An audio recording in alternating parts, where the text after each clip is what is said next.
Assalamu alaykum kanalına yaxşımı? Mən bugün sizlərə mərcimək şorpası, yəni bu qızıl mərcimək şorpası qırılmaqçı, şimdi ortaqlaşmaqçı sizlər bilən oxşamdı oxşamadı bilməyəm. Aldı bilən qazanımğa may qoyub qızdım alım mən.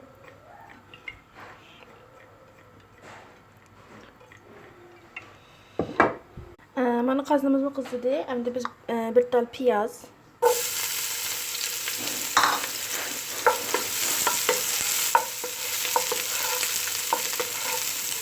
Anadolu için bir dal sebze, bir dal patates yani berenge. Eğer sizler berenge dilan veya ki fakat sebze dilan kısalan buldu. Lakin ben her ikisini araştırdım. Çünkü tembel için. Bu ikisini bir 2 minut yaxşı korup koyğandan keyin biz yuyup tayarlagan mercimekimizni dökemiz. Bunu bir yaxşı araştırırız.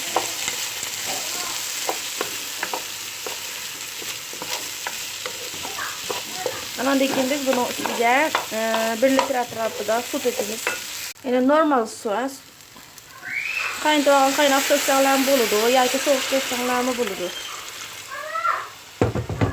Bana bu şalatı su koydum. Hem de bunu ben kaynaş koyup koyma. Kaynap sebzeleri, patatesleri bu mercimekler yumuşaştıkça yani kaynaş koyup koyma.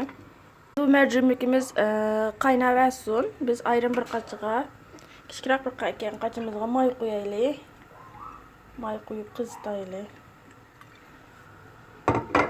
Ama bu meyimiz mi kızdı. Bunun biz bir kuşuk un,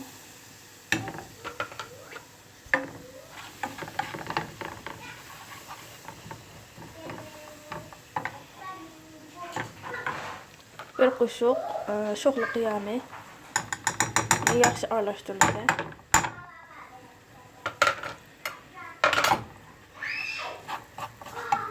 Yaxşı aralashtirilib, endi bunun yaxşı suyu holatda pishmasi uchun bir stakan su qo'yamiz.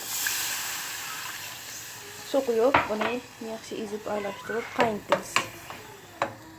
Mana bu holatda qaynadi. Endi men bunga azroq qarmosh döktüm. Bunu yaxshi holatda bir aralashtirdim. Bu holatda qo'yiladi. Mana mercimekimiz qaynayotir.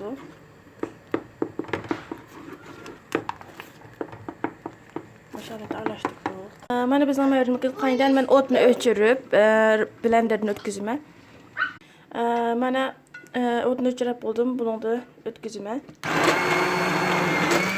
Ezima yani. Umaç holatga keladi. Shu holatda ezima. Mana bizningki mercimek şorpamiz bu holatda bo'ldi. Suyu qo'yaqmi normal. Endi biz bayam tayyorlab olgan bu sosimizni mana. Buni hammani to'kamiz.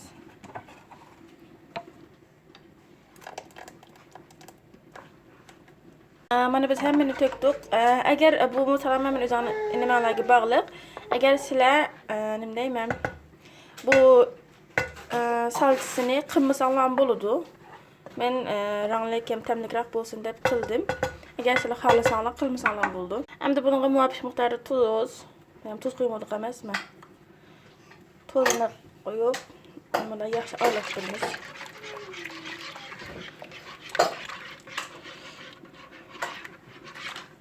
Mana endi bizning mercimek şorpamiz nihoyatda rangimiz chiroyli, ta'mli bo'ldi. Endi biz qochimizni qilamiz.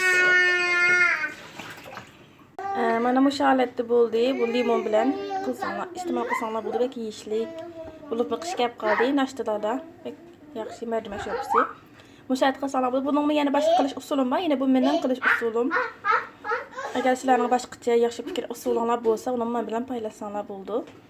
Bu şalat nihoyat rangi chiroyli bo'ldi. Hammalarga afiyat bo'lsin.